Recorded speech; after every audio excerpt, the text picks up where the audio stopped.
We're at the midpoint of a WNBA season that's been like no other. Record-setting numbers on the court, in the stands, and on television.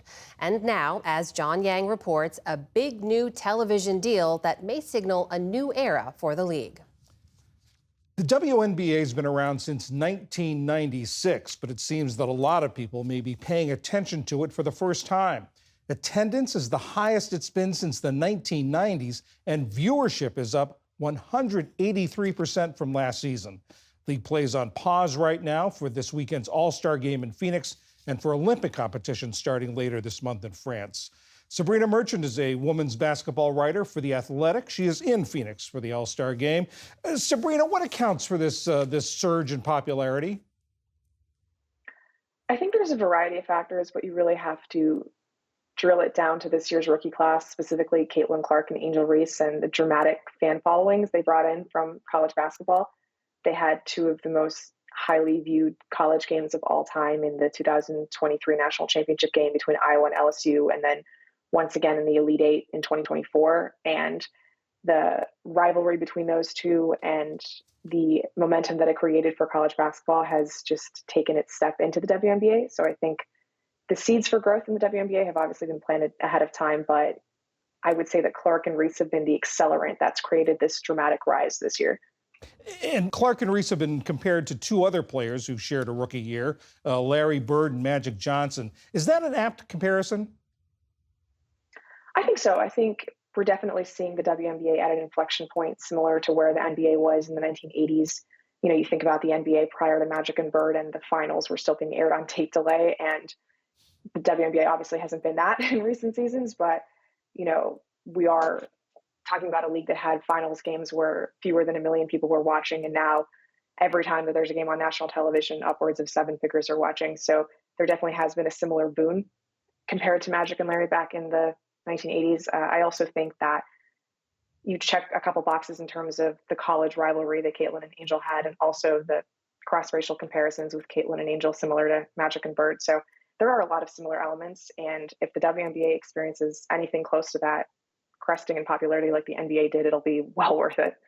You mentioned television. The Athletic is reporting that the new television deal is going to bring the WNBA in the first year about $200 million, which is about 4 times what they're getting now for television. What does that mean for the league, for the individual teams, and for the players' salaries? Yeah, I mean, it's $200 million with the existing rights partners, and the WNBA already has deals with CBS and ION that they could add on to that deal that is currently with NBC, ESPN, and Amazon. So it's possible that even in year one of this new deal, it could be close to 6x of what it currently is. So just suffice to say, that's a lot of more money that's coming into the WNBA. And I think that's going to significantly impact the collective bargaining agreement, the negotiations that are set to take place for this new CBA.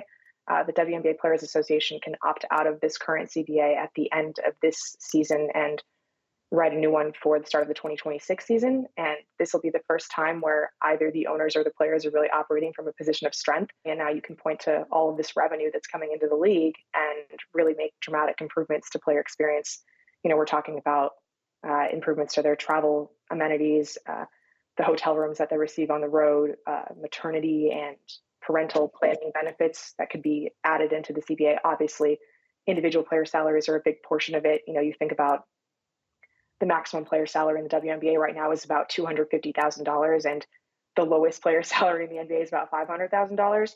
So to get just a 7-figure contract in the WNBA might be something that we see on the horizon with this influx of TV money.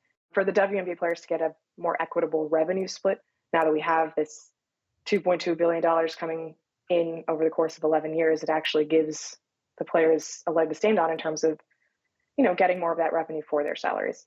What's it going to take to keep this growth going on this same, or can it grow on this same trajectory? Or is it just so steep right now it's going to level off eventually? And what's it going to take to keep building on this popularity?